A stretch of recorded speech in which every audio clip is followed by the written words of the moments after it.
What's up, fight fans? This is Kurt DeVille with Counterpunch Boxing News, and I have some new news concerning David Haye. You know, David Haye gave a very interesting interview about Anthony Joshua. You know, and it was probably the most realistic one that I've heard yet, you know, because no one ever brought this to the forefront, because you have Wilder fans, they're on board with Wilder saying that Joshua quit, and then you have guys like Teddy Atlas saying no, he didn't quit, and I don't think he quit. I think he was beaten, and the ref made a decision to stop the fight based on how the fighter was looking or whatnot, right? But David Haye said some of the really shit that I have heard lately. He simply said that only Anthony Joshua knew if he really quit or not. Not the ref, not the coach, not anyone around him but himself. See, when he spit out that mouthpiece and he got up, because it's like, okay, when you spit out a mouthpiece, first of all, that's an indication of, you can look at that as quitting, or you could view that as, hey, somebody's really tired. Like I've explained to you guys, if you ever fought, sparred in your life, you have to breathe through that fucking mouthpiece, okay? Especially when you're tired, and when you're exhausted, you have a habit to breathe through your mouth anyway, not your nose. It's just instinctively, right? It's an instinct thing. You're gonna breathe because you're wanting to get more air as possible, and you get that mentally. You get that from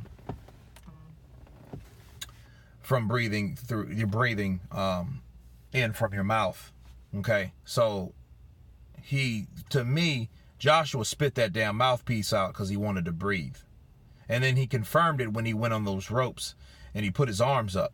That's a sign of exhaustion, okay, to me.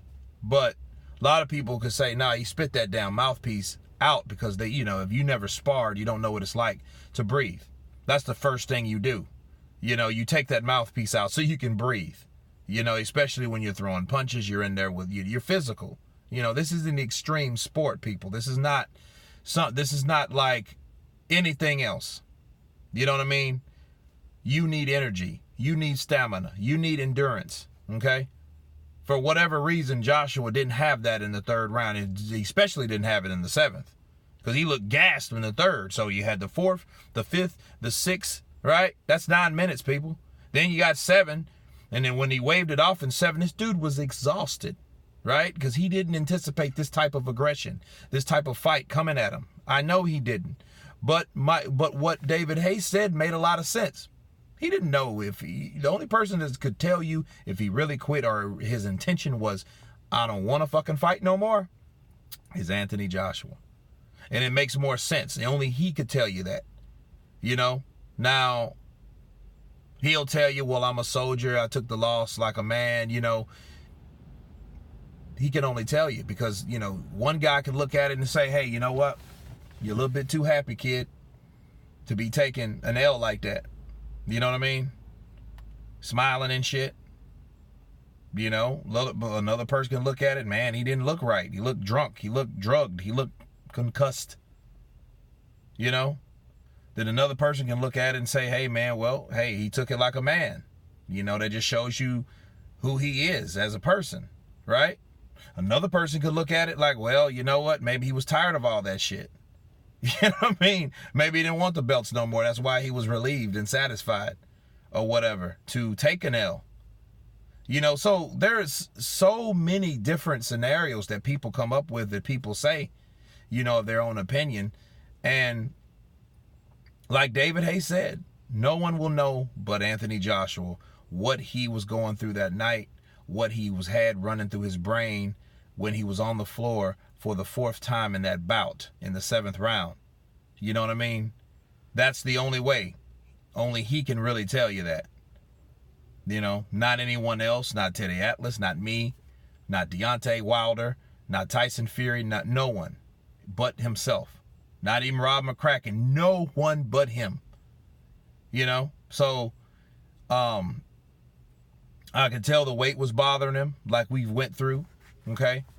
And that's that.